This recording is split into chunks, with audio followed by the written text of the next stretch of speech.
One.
Good morning, everybody.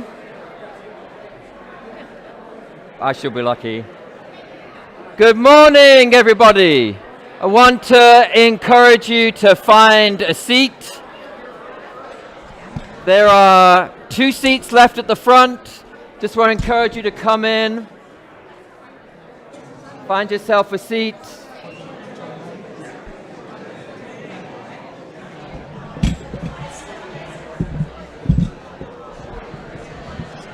Try that one. Good morning, everybody. Just want to encourage you to find yourselves a seat. There are a few seats scattered around. Thank you. And we will get started in just a second. There are 2 seats at the front. I know you're thinking, what happens if I sit there? But you could if you want to. There's 2 seats at the front. 3. Look at that. That's wonderful.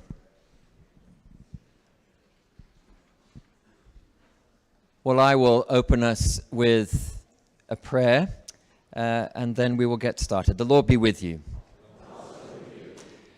Let us pray. Gracious and holy God, we give thanks for the life that we share at All Saints on this city block, our spiritual home for all of these decades, a beacon of your hope for the people of this city. May we know your Holy Spirit dwell with us now, inspire our hearts, awaken our minds, fill our beings with hope as you lead us forward. In your holy name we pray. Amen.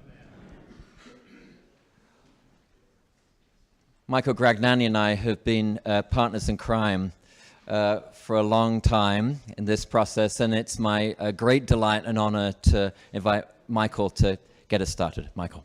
Great. Thank you, Simon. Excuse me. We've joked a lot about how long this process has taken for the steering committee. And Simon, I have a suggestion. Given we've got the last installment of the Mission Impossible Tom Cruise franchise coming up, you can start any new conversations about people being on committees with maybe the catchphrase, your mission should you choose to accept it. But I'll tell you, it's been a really rewarding experience, and my job today is just to thank all the incredible people that have been part of this. So I'm going to do that briefly, and then we'll get to the real fun. First, thank you, Simon, for your leadership. You've kept us on the right path and steered us. We really appreciate all that you've done. To the committee, who you can see their pictures on page 5, Elizabeth, Wendy, Lori, Lillian, Leighton, Tread, and Clay.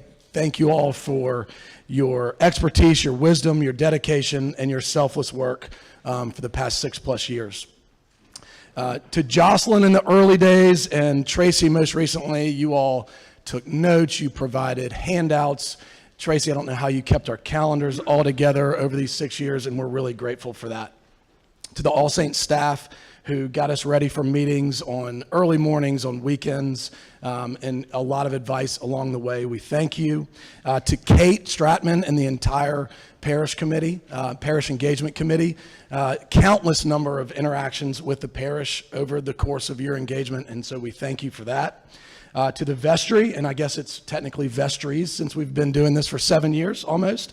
Thank you all for your guidance, and you've really leaned into this process, and we really appreciate that. To the neighboring Midtown community and organizations that we've met with, there's way too many to talk about, but we've received so much great guidance and advice and thoughts from those groups, so we really appreciate them. To the Hauser Walker team,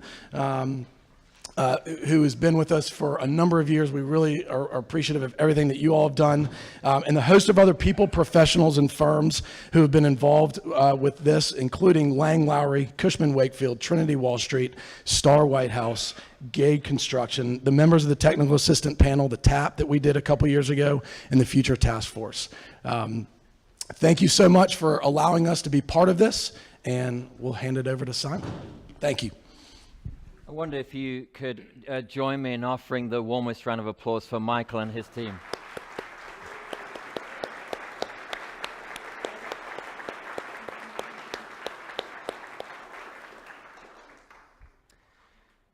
So, because I believe in such things, if the mic could go slightly higher so you can hear me, I brought my special Ted Lasso mug for this presentation. If you can't see it, it says believe.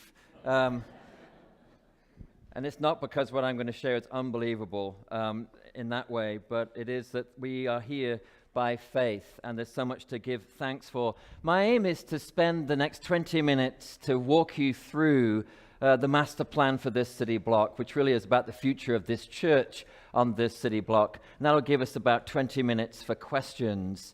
That's not your last opportunity to ask questions, just the beginning. And you'll find that the booklet you have in front of him, we will have more made, but please do take it home. It should be from start to finish a self-explanatory guide, at least I hope so, of our vision for the block. Please do take it home. This will also go out in an email in electronic form tomorrow morning. So we have gone through a thoughtful discernment process. And as I shared in my e-news, a discernment process is not really a decision process. Decision is what you make at the grocery store. Discernment is what you do at church. Discernment is when you feel led by the Holy Spirit, when you get a sense of where God is calling you and calling us forward. And there's been this wonderful process that has got us out of our immediate time frame, put our head up and looked out a good 20 and plus years from now, including looking at not only the state of health of our buildings and grounds, but also the state of health of our finances and the vitality of what we imagine today and into the future. There were around 6 core goals that we identified at the beginning, and those goals can shift and change in some ways, but they were felt to us to be at the heart of the mission of this work. That to retain the centrality of our church building, as the heart of our life as a parish, to preserve the beauty of that green oasis out there, that beautiful courtyard, to identify new sources of income for the long term, to incorporate our current parish and core ministries. If you're not familiar, our core ministries being refugee ministries, Midtown Assistance Center, Covenant Community, and Threads, to incorporate those into that master plan with adaptability of use over time. Maybe one ministry would swap out for another ministry, so we'd have adaptability built in, that we might seek to practice good environmental stewardship, and that we might over the long term address our parking needs. In short, we wanted to have a master plan that aligned with our values. And if you remember, light years ago, we had a wonderful forum series that had Jeffrey, had Martha, had Barbara Brown Taylor, and others who helped us think about our values as a church, looking back to who we have been. And so it's been led by that sense of values. So a master plan, the document that you have in your hands, is what is called a living document, which should be self-explanatory, but it's meant to be simply, this is our best discernment as we see things today. As best as we can see things today and into the future, this is our best discernment. But it's intended to be adaptable. That as the circumstances change, particularly the economic circumstances change, we know they're changing pretty rapidly at this particular moment in time, as new opportunities for partnership may present themselves, this document adapts the vision. We stick to our values, but things might adapt accordingly and appropriately as circumstances dictate. And that the buildings and grounds that we have themselves should be as adaptable as possible. Again, that there may be a different form of uses over time in the same spaces. We want our buildings and grounds to have high adaptability. So that's one piece. And the second piece about the master plan, that it is intended to be a collaborative document, if you like, a collaborative process. We've been high on the collaboration scale, the ratings. I think we did pretty well over the last several years. It doesn't stop here. The idea of today is that you might receive this and ask yourself prayerfully, and I mean that, prayerfully ask yourself, how does this align with my values and vision for All Saints? Then we might share that and hear from one another, particularly in the next 2 weeks, but over the next several weeks and months. We also seek to collaborate very extensively as we move forward with the various partners we have on the block, not just our core ministry partners, but with every user of the city block. Also the city, the diocese, I should say that out loud. The bishop's coming next week. We're going to talk to the diocese about all of this and our local neighbors. So it is to be adaptable and it is to be collaborative. So let's get starting. We're going to go through various pieces here, but I want to start by taking us back through time. So here's a quiz. When do you think that picture was taken? There's a clue. Yeah, I think it's the 40s. You see the Navy uniform. I think it's wartime. That's a dance in Eggleston Hall, and if you can pick yourself out, you get communion first for the next service. I don't know if you're in there. The life of a church is about what happens in its buildings, and of course out of its buildings. But that's what a life of a church is what happens in the buildings. What happens in the buildings changes over time. And we want to be a church, and we are a church that seeks to make use of every square foot of this campus. It is an intensely or a densely used city block. There's lots of use happening here all the time. The Eggleston building, when we looked at all of the use across the block, is today the least used corner of the block in terms of the parish and the local community. It is in many ways a rather beautifully eccentric office building that is used for small gatherings, for families ahead of funerals, for some other small gatherings in Eggleston Hall. But the kind of activity that you see in that picture moved to this building, the parish house in Ellis Hall, and the classrooms above, fulfill the functions of the original intention of that building, certainly as expressed in the 1940s, that would be to have a second space for the life of the parish hall. Sadly, this building has undergone extensive structural damage with nearby construction in Midtown. You heard a little bit about that at our annual meeting just last week. Structural damage that structural engineers tell us has to be addressed, either by an extensive repair and renovation or an outright rebuild of the building. Keeping it there as it is not going to be an option for the long term. And so of all of the buildings, when we assess what happened during the construction around us in Midtown, of all of the buildings on our campus, Eggleston has significantly fared the worst. And so the steering committee was faced with that question, as was the vestry, to try to ask, when you've got the existing limitations of the building, one of the reasons why the building has limited use today is its poor accessibility.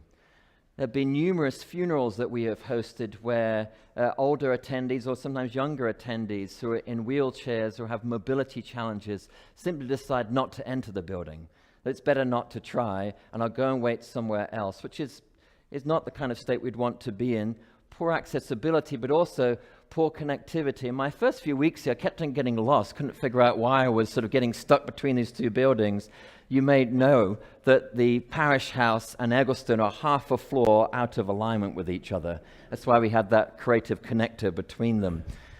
So existing limitations and structural damage look like to the steering committee and the vestry an opportunity to revitalize Eggleston for the parish and for the city. And so here is the vision that we have for the Eggleston building, that it might be the Eggleston Ministry Centre. I want to invite you to think about that Eggleston Ministry Centre as a second front door, that we might open a second front door onto the life of this church out into the city and the city into this church. If you think the first front door that we built at the beginning of the 20th century was a door that opened its way to religious community, to the life of faith that we share, and we've just shared, those of you at the 9 o'clock service. A front door, a second front door for the second century of life of the church on this city block would equally reflect our values of welcome, love, and justice. And I want to give you a sense of what could be, what could happen as you walk through that second front door. What would it mean to experience All Saints right there on our most prominent street of West Peachtree? The first part of it is that we wish to create a prominent new home for our 4 core ministries that I've just named, to maximize the collaboration that we already enjoy between those ministries, to provide common spaces for meetings, for welcome, for all sorts of other collaboration, including very practical things like deliveries and how you get to have the operations run smoothly. But to place those core ministries at the front door of this church, if you like, that says to the city, this is the kind of church that we are. This is the kind of community that we wish to be in the city. Here are our values. To incorporate into that, if you like, that second front door, an All Saints Commons area. An area for parishioners, for staff, for local community to meet, enjoy refreshments at a street level setting that draws people in from the sidewalk into the building, around into our courtyard, that meets the street, meets the city on the street, goes right up to where people are moving about day by day, and draw them in and invite them into the life that we share here. To be able to walk from this very room all the way to West Street Peachtree on a single level, which would be possible if we looked at reimagining part of that building to offer access, no matter your mobility, all the way from this place where the church gathers. At the moment, if you notice, if we sort of were able to do a heat map of where parishioners move, if an alien came down and looked at that heat map, said, well, why do they all stop at that corridor? If you think about your own movement within the life of the church, this would allow our movement as a parish, our life as a parish, to expand and to enjoy that expanded footprint all the way across to West Peachtree. It would give us an opportunity to provide a higher quality working environment for our staff. As you know, our staff do incredible work here at All Saints, work extremely hard, to offer them a work environment that makes them want to come to work and enjoy being here, to maximize their collaboration and collegiality would be a big bonus for the church.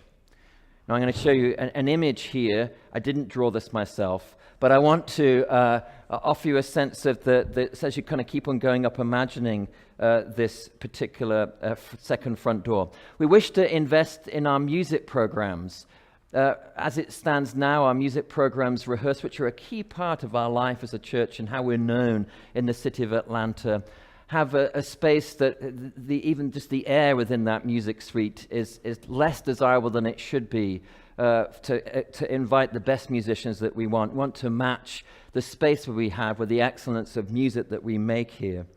an opportunity for there to be a collaboration for non-profit startups and social enterprise interns. It could be as large as this, but an opportunity for there to be a place where those who are exploring how to be social enterprise innovators could meet the 100+ years of experience we have in that space through our core ministries.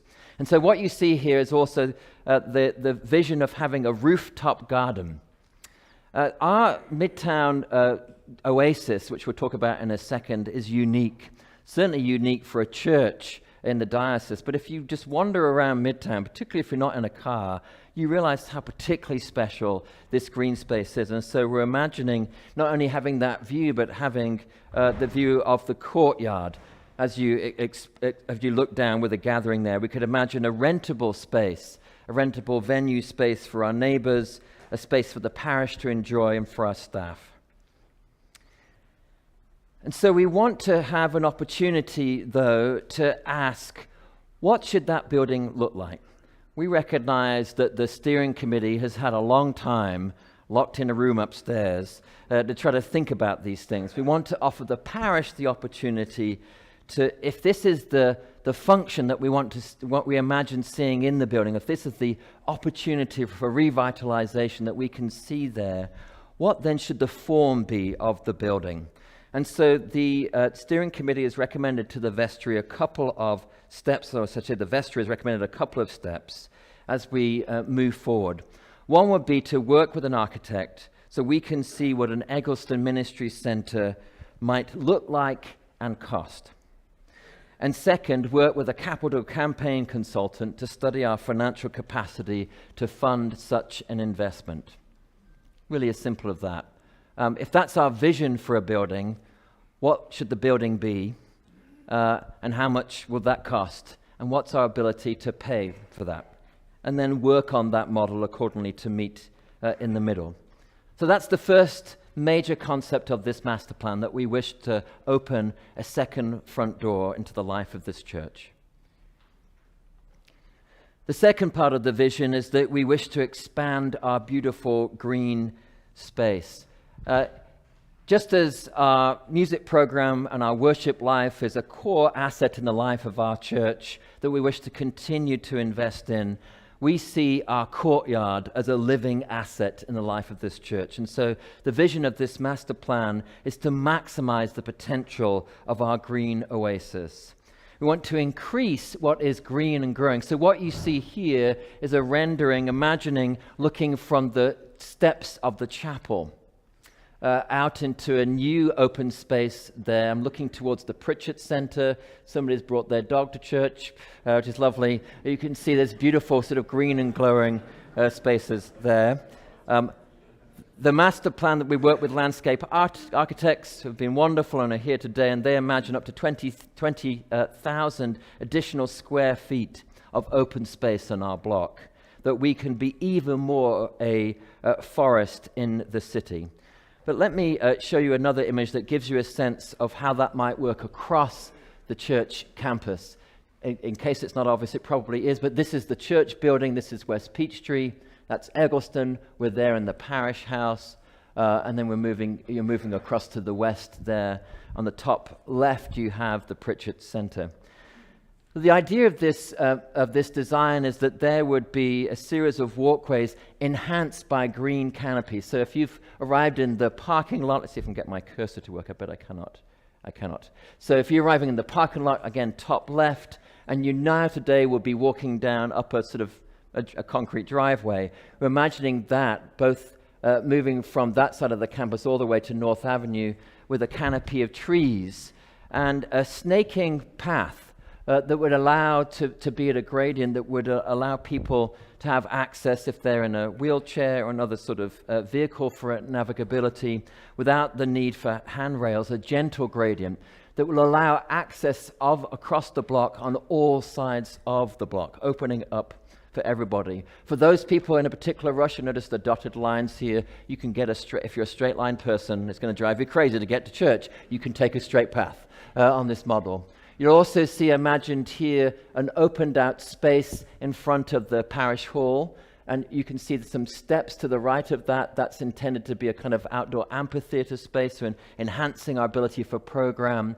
Over to the left here, you've got that large oval. That's the space that you saw on the previous picture, opening up a space for gatherings, for play, simply for socialization.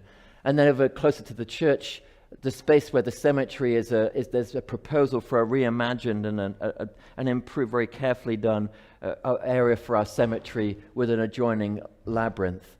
All of it is an intention to draw people into the beauty of this oasis and to linger here, to be in a space that is uniquely beautiful in this part of the city.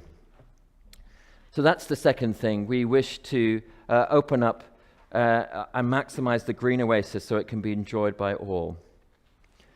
Let me take you to the southwest corner. The southwest corner is Spring and North Avenue. So the Future Church Task Force did some work projecting the long-term financial picture at All Saints and came to this conclusion that we need to secure additional revenue streams beyond pledging in order to sustain the parish for the decades to come. And so we undertook a professional market assessment and financial analysis in a beautiful, extensive document that we have available if you wish to see it, that explored various opportunities that the block presents for redevelopment. Of all of the parcels of land that exist on the block, the most viable segment for redevelopment is Spring and North. And so we looked at 6 models that were based on the feedback that was offered by this parish in the parish engagement process. Office, school, and then various forms of housing: student housing, senior housing, luxury housing, and workforce housing. I'll explain what that means in a moment. They aren't necessarily mutually exclusive, but those are sort of the various models that were looked at. Each scenario was modeled at different heights.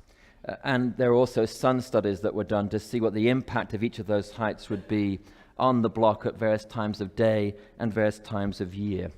And so the most viable project today, putting together a whole constellation of factors, is something called a podium plus 5, the things I've learned in this process. A podium plus 5. You're looking at a podium plus 5 in the Sweet Auburn district of Atlanta, a proposal for the Sweet Auburn district.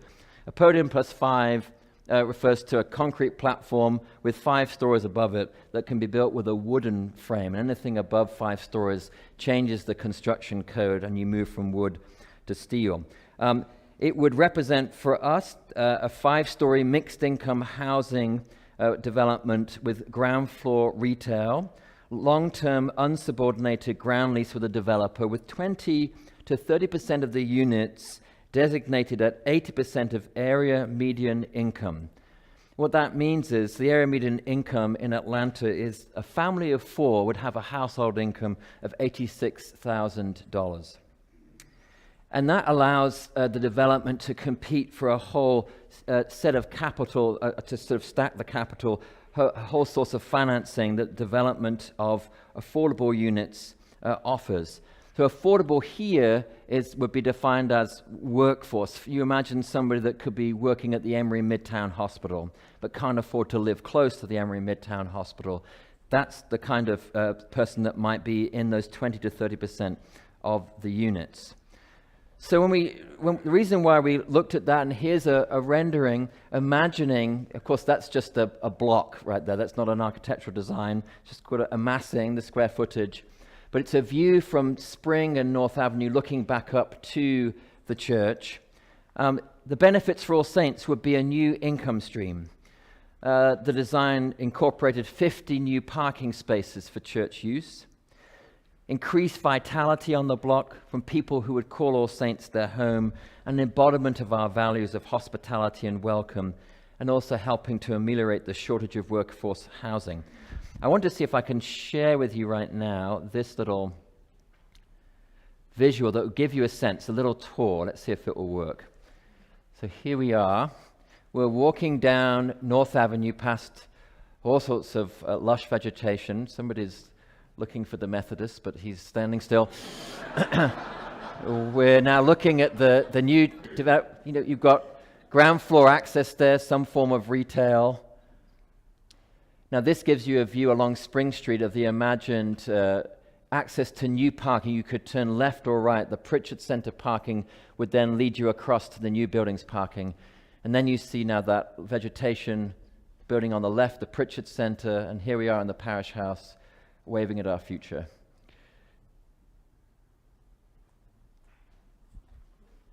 Very exciting.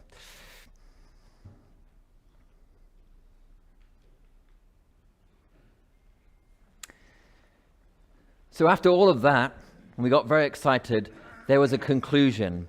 And the short version of the conclusion is, but not now. Current market conditions are not favorable for the development of the southwest corner to move forward at this time. And anybody who's ever turned on the news in the last few weeks will say, of course, that's true. Of course, we started preparing this work long before we turned on the news more recently, driven by what you can imagine, the high cost of construction and capital, and what was projected as a limited ground lease income when compared to the value of that land as we would perceive it to be. So here's the recommendations that the vestry sends on to you to prepare our current core ministries for relocation, to do that with all due time and patience and necessary slowness, so we can do that with the proper way. And secondly, to assess the market conditions over the coming years with the intention of pursuing a development consistent with our values and our long-term financial needs. So we're nearly home now. Just the last few things. Also, the heart of this vision is that we might take care of what we have. The church building, thankfully, does not have major issues other than the typical things we'd expect over time: roof and masonry repairs, electrical and plumbing upgrades, things that we have seen coming for some time. Particularly of notes, though, a couple of particular notes. One is, should there be construction, if you like, downhill at a lower elevation to the church, we will want to make sure that we construct a groundwater retention system so we don't see any damage to the church building because of that. And then the possibility in the future of the sale of air rights. Now, this is a theologian talking about air rights. I mean, really, what you do anything about it? But basically, the short, as I understand it, is we don't want to build on top of our church building. We're not going to build the sort of the Jeffrey Hoare Towers above the altar. Not going to happen. He's asked me, but I'm not doing it. So what that means is, because we're never going to build above our beautiful church building, somebody else may wish to buy those air rights from us at an opportune time. And so that's simply something we want to add to the mix. The Pritchard Center, which was over there where our children and youth gather in Bright Horizons, was the recipient of significant investment from the last capital campaign and needs no further investment for program. But the major, when we look at the building assessment, the major need and problem has been water intrusion. About 10 years ago, there was an attempt to mitigate that with work on the exterior walls of that building. The last recommendation, in addition to that, is to essentially to give it a new hat, a new roof system. You can see the Pritchard Center there. That's its imagined new hat. To replace the flat roof it currently has with an internal drainage system, essentially with a new roof system would bring the water away from the building. We don't have that at the moment, and that's led us to have some issues with the building. And then lastly, the parish house may not be the most beautiful building in America, but it sure is keeping its solid and true. And of course, it's enjoyed beautiful renovation inside the building. We imagine then opportunities to use that flat roof for solar and potential other energy savings through new windows and so on. So here we are. What is this all about? The goals of this sermon really come down to three key elements of vision. We want to open a second front door into the life of this church. We want to maximize the beauty of this green oasis, and we want to redevelop the southwest corner to bring new vitality for the parish, for the community, and for our finances into the long term. All of it is an act of stewardship for the future. Just look at those extraordinary pictures. We're blessed with such vibrancy in this church with our children and youth.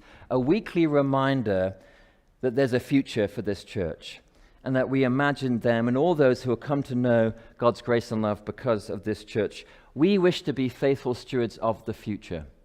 We wish to embrace the change that means. And it's within that conviction that we commend this to you.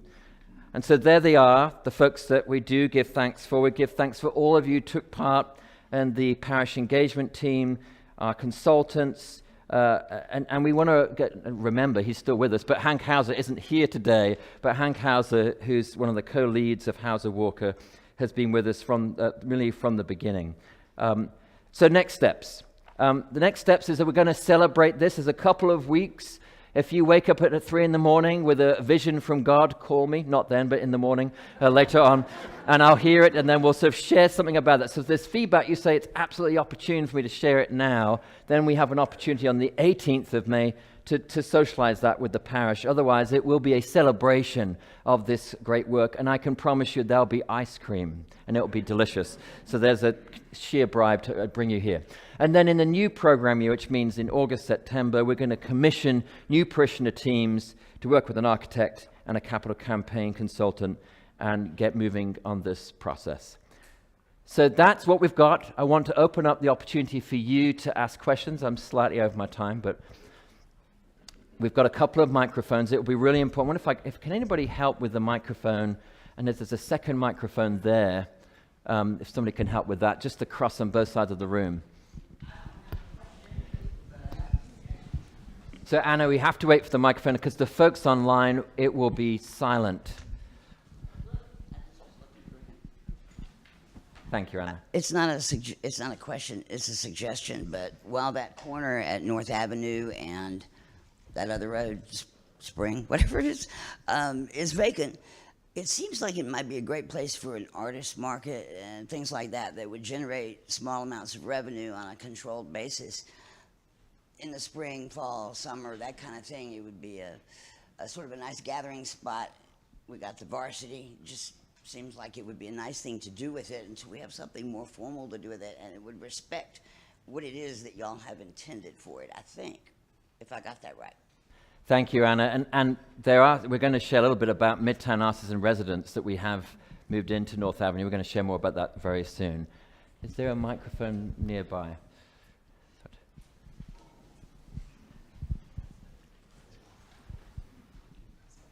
It's coming in. I feel like Oprah. Just less glamorous. Yes, I love Nancy. the plan overall, but do you have a more detailed plan about the revenue and the costs? And I wasn't clear on whether Eggleston would be completely torn down or whether it would be renovated. So I'd like more detail. Absolutely. So in terms of what the building Eggleston, what will happen with that, whether it's renovation, whether it's a rebuild, that's where we would work next with an architect who can offer us designs for those options, costings for those options. The ground lease income that we were projected to get, I think it was $230,000 a year, if I'm about right. And the determination that wasn't a sufficient amount of money relative to the value of the land. And so it was decision to hold off on that at this point. Harvey's it? Okay. No. I think Mark says it first, and then we'll go straight to you, Harvey. Have we come to a conclusion on possible time frame on how long this is going to take to be completed once it's initiated? So I have learned never to predict how long something's going to take in this process. I've always used this. Have everybody seen The Money Pit? Probably not a good movie to watch right now. I don't know, but it's always 2 weeks. That's why my version is 5 years. I think you count in years rather than anything else, because as this moves forward, we're engaging with the city of Atlanta and all that might mean. And some churches that have done this, things have moved speedily, and some other churches, Jesus will come again or we'll get a permit from the city, and it's whichever comes first with the answer. Harvey. What alternatives did we consider for income generation on the property? So beyond the 6 that I named, Harvey, or? Well, alternatives and why we settled on potentially developing 5-story housing? So essentially the alternatives were, in terms of that space, because it is the most viable space for all sorts of different reasons, office, school. We looked at school. The determination there is that we just simply couldn't manage the density. Anybody who's been on Spring Street in recent weeks or months or years, you can imagine a school of several hundred people. It would be impossible for traffic, but just simply the movement, the ability to circulate around the block, even for dropping off. The office market looks so different than it did when we began this process, of course, 6.5 years ago. So really then it was different forms of housing, and most of the construction that's been happening in Midtown, according to Midtown Alliance, has been housing, has been residential, mixed retail on the ground floor. Then the various heights, the other word I've learned is pencil. I should have known that already, but didn't pencil. The math didn't work out because of the cost of construction to build a high tower. Even if that was something that the parish said, we'd love to have a high tower, build us 40 stories, and don't always hear that from the parish. But the economics of that didn't add up at this time. That doesn't mean that it is necessarily a podium plus 5. That's how it looks today with all of the factors. That could shift. Doesn't mean it's workforce housing. It could be student housing. It could be a number of things. Housing seemed like the most viable opportunity for us. We have not had success to this point in identifying partners. The partners that we have looked at, the major institutional partners like Georgia Tech or Emory, were very happy to partner with us when it came to program, but they weren't looking to invest millions of dollars into a construction project. Georgia Tech is interested in forming the heart of its campus around Marietta Street, and Emory likes various concepts that we have, but is not looking to invest in that kind of construction. Simon. I hear a voice, but there, Steve. Excellent presentation. Is there anything specific in what's been developed so far that it would be particularly attractive to younger families and perhaps whoever or whatever would come from Tech? So I'll use and thank you, Steve, I'll pay you later. I'll use the example of the Refugee Ministry's fundraising effort we have. It may seem that's a strange example, but when we look at that list of people, nearly $500,000 was donated. Incredible, in just a short number of weeks. A number of those folks, both who gave, but also people who were present, there was a particularly high proportion of young adults at that gathering to celebrate. And what we discovered is that when we can lead with those kind of values, it feels like it's a self-evident social good. The phrase "the second front door" comes from a bit of input we got when we interviewed neighbors in Midtown. One of the people said, "I'm looking for a church with a bigger front door." And what they meant by that is, I'm looking for a faith community. I'm not particularly religious, and I'm not really decided about Jesus. I said you should meet folks at All Saints. They haven't decided either. But we're working on it. But what they mean is that, but I'd love a place that could resonate with my values. And I think that the idea of an Eggleston Ministry Center, Eggleston family that gave us a hospital, that wanted to have its values as a family be communicated to the city. An Eggleston Ministry Center, I think, would be a way to draw younger people to connect with them with our ministries because it aligns with what they want to do with their discretionary time. I also think maximizing the beauty and use of this green oasis is just increasing. We're going to have, is it 2,000 beds? I can't remember the number of beds that'll be in the new, it is 2,000 beds on the far side, north side of the Varsity property. 2,000 students are going to be wandering the streets looking for hope and food, probably. And they're going to eventually stumble across this beautiful green oasis. And so activating the block, activating the space, I think is another a key asset for us. Thank you. Richard. I want to follow up on Harvey's question about revenue stream, and really question he asked in second to what he was saying. Revenue stream, you alluded to a report you did earlier of the financial viability. It's not sustainable for our campus. And you mentioned revenue stream. Is that a one-time revenue stream when you're talking about affordable housing building, or are you talking about a continuing revenue stream? Can you kind of mention what you foresee? So the model that the sort of most viable option today, but not the right time to do it, was that would be a ground lease, would be an annual income, in addition to our annual income. So much of this is not about preparing for 2026.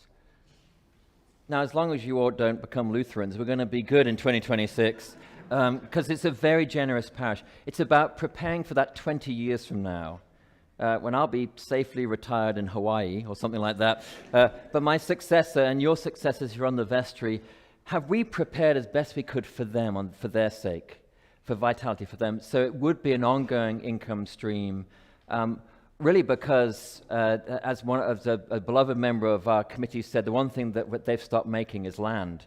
And so that land is going to continue to be a valuable asset that we want to hold on to, rather than do anything else. So yeah, an ongoing addition to our current revenue model that is beautifully reliant on pledges, also on our endowment and on some rental income. We want to add to that with something of substance. Got time for a couple of more. Ed, got incoming. Thank you, Matthew. I'm just wondering about the parking. Where's that going to happen?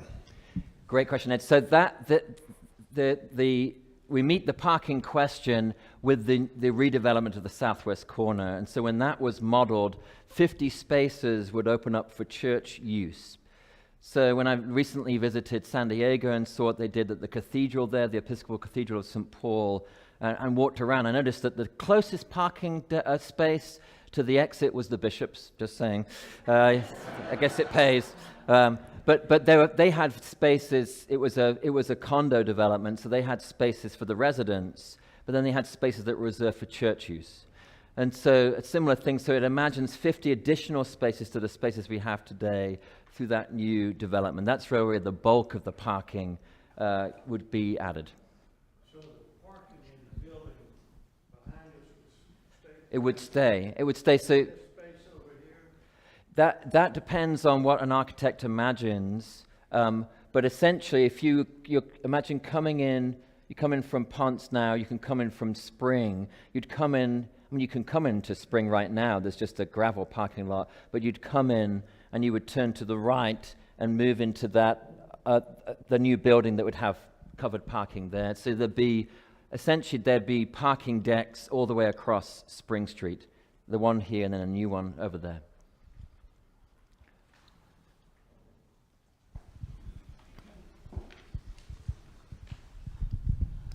Simon, in the spirit of admiring and appreciating the past service of the burned out light bulb, I have a question about Eggleston. Yes. I'm still unclear about how dire the condition is and how much really change and destruction is going to be necessary.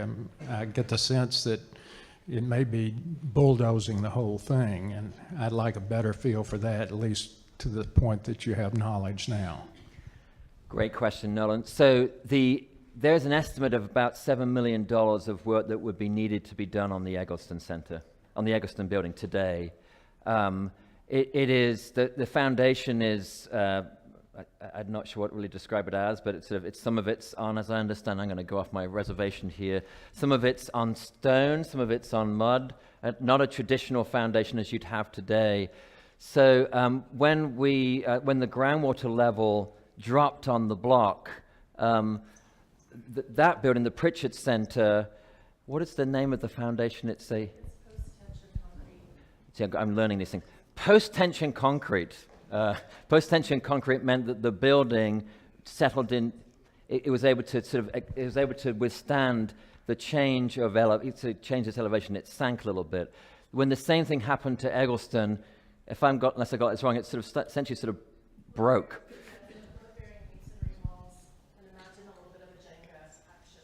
So it's basically, it's a bit like Jenga, but it's a low base of masonry walls, mean that if you walked around, I'm happy to walk anybody around the property of Eggleston, that I'll give you a tour of the cracks. And you'll see that there's, when you can start to see daylight that isn't through a window, you know you've got problems. And so it would not be responsible for us. At some point, that building, of course, nobody will predict anything, but that building will return to the dust, if you like. It won't stay up safely for the long term. It has to be addressed. Now, what that addressing looks like is to be determined. And what's the best stewardship of our resources, depending on what all of that would be, if that makes sense. So in the annual meeting annual meeting last Sunday, we reported that there was an addition to our income of about $7.5 million. Martha. Wonderful work. Thank you all so much. I'm just thinking of the things that hold me and people. I mean, Carol and I will be in that cemetery before you turn around. So y'all are supposed to say no.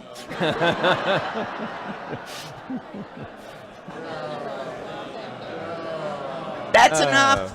But I really like and pray that the sort of attention that you all are paying to what is deep in people's hearts, you know, the church, the ability to experience it as a building and not overshadowed and all that. This is tiny. Does anybody think about the dang magnolia tree? We thought about that every meeting. No. Just checking. No, to that point, Martha, I won't go back to the slide, but the slide that had the overall look at the block as a new landscaping, the magnolia tree is safeguarded. I'll share something that my predecessor told me, Jeffrey. Two things couldn't happen if he was going to keep his job. One, that Ray and Beth Chenault would retire. Thank you very much for that. Anyway. And that the magnolia tree would die. The magnolia tree, iconic. And actually, as we've learned to see our block, and I'm pointing here because of our consultants from the front row, through other people's eyes, it's a key part of seeing this as a different kind of space. So it is, we'll be playing in that. I saw a Georgia Tech student yesterday. I was here yesterday. I saw a Georgia Tech student posing in the magnolia. I should have charged him. Posing in the magnolia tree in his graduation outfit. Oh, that's dark. So that he could be photographed. I think we do need to start charging, but I thought, so yeah, there to stay, here to stay as we are. I think last question, then I need to change into other clothes. But Catherine. Well, thank you, all of you who worked on this for so many years.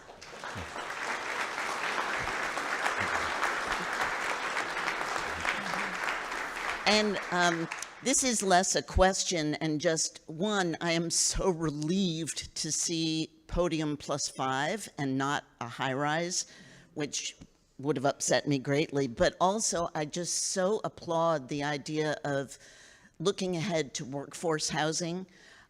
Public servants and people in public health and the health sciences and people at universities are under so much pressure, including financial pressure and affordability, and they have families. And what a great way to bring families, you know, keep bringing families like my family was 30 years ago, you know.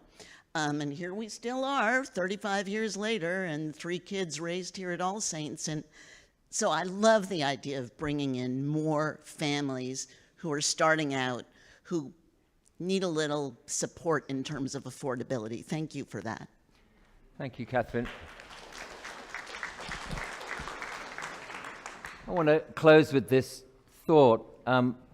One of the options, the vestry went on retreat with the steering committee last October, and one of the options it considered was change nothing.